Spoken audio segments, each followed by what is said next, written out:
Segala keagungan dan kemuliaan bagi Tuhan Yesus Kristus yang setia menjaga dan memberkati kita. Salam.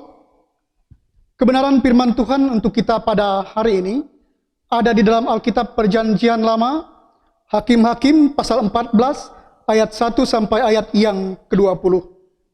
Sebelumnya mari kita bersama berdoa.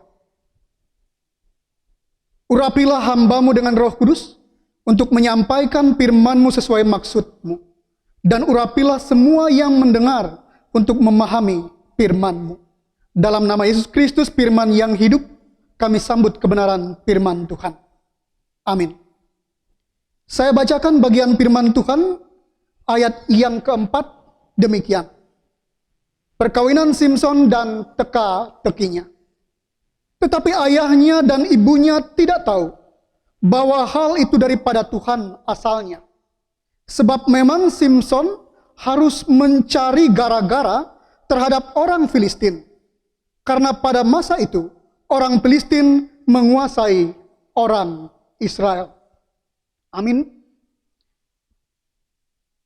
Tuhan punya banyak sekali cara untuk menolong kita.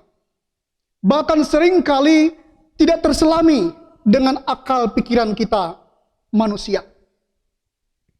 Hal ini digambarkan dalam bagian firman Tuhan untuk kita pada hari ini.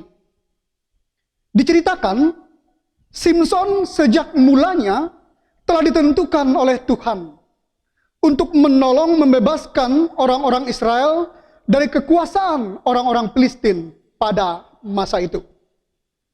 Dan kita baca dalam ayat 1 sampai ayat yang keempat, mengawali proses pembebasan orang Israel dari kekuasaan orang Filistin, Simson meminta kepada kedua orang tuanya untuk mengambil seorang perempuan Filistin dari Timna menjadi istrinya.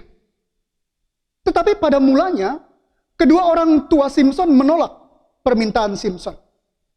Jemaat Tuhan, hal ini sebenarnya sangat bisa dipahami.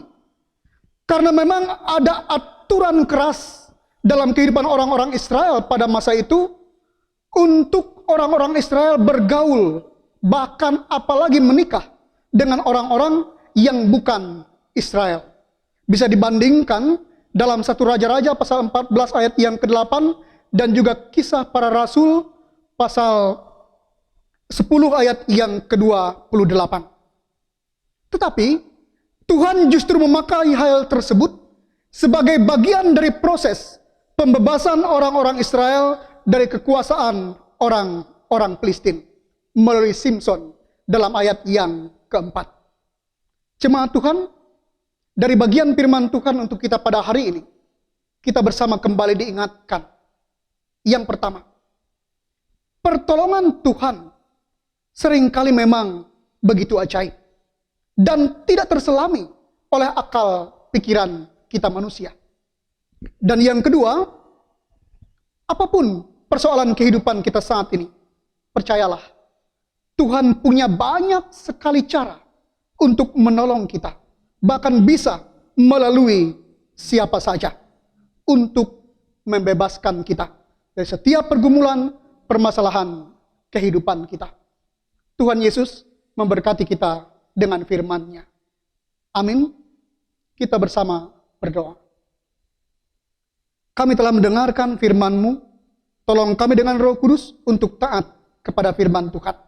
Dan menjadikan firman Tuhan sebagai pelita bagi kaki kami dan terang bagi jalan kami. Kami serahkan kehidupan kami hanya kepada Tuhan. Kami percaya Tuhan tetap menjaga, Tuhan tetap memberkati kami. Bahkan memberikan ketenangan, damai dan sejahtera bagi kami sekalian. Terima kasih. Dalam nama Tuhan Yesus Kristus kami berdoa. Amin.